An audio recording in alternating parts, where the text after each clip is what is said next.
La parole est à Monsieur François-Michel Lambert. Merci. Merci, Monsieur le Président.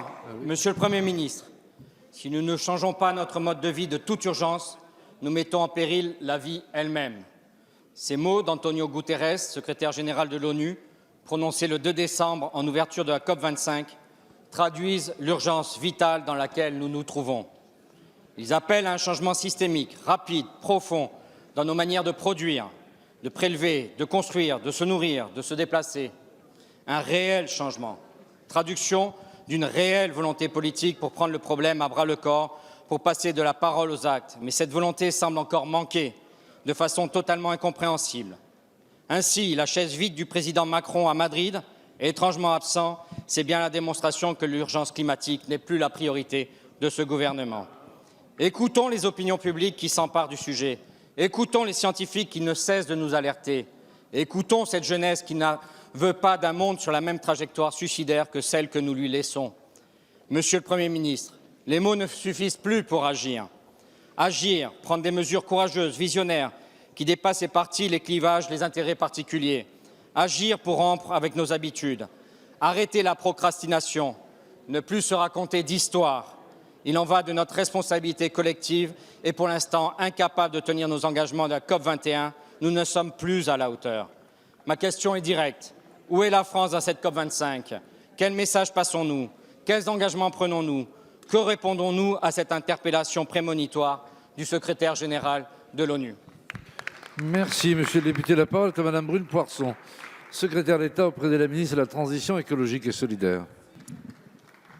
Merci, Monsieur le Président.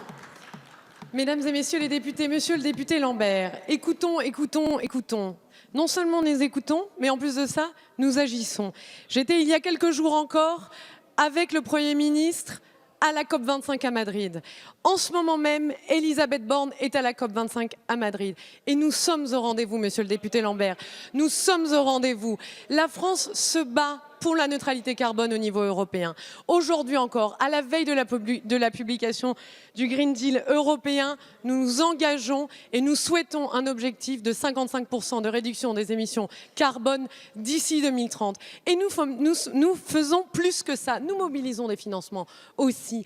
Il y a quelques mois encore, beaucoup de gens voulaient nous dire que nous allions presque échouer pour mobiliser des financements climat. La France, non seulement a été au rendez-vous, mais c'est grâce à la France, grâce à l'implication d'Emmanuel Macron, grâce à celle du Premier ministre, grâce à celle de tous les ministres ici, du ministère des Finances également, que nous avons réussi à mobiliser presque 10 milliards en faveur du climat.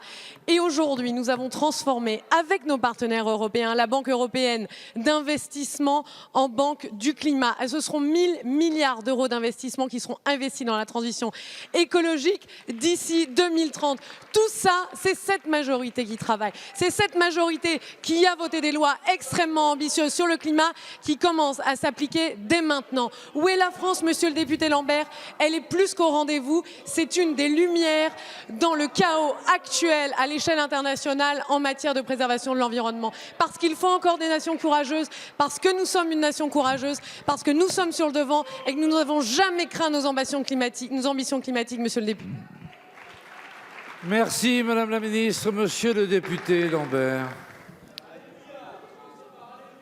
Vous conviendrez, Madame la Ministre, que ce que nous voyons plutôt, c'est une urgence dans une réforme des retraites qui ne semble pas être l'urgence dans laquelle nous devons être. C'est l'urgence que vous mettez à monter les Français les uns contre les autres dans une stratégie de division de ce pays. Et nous ne sentons pas, au contraire, la mobilisation nécessaire. Et ceci, nous saurons en reparler bientôt. Merci. Merci, Monsieur le député.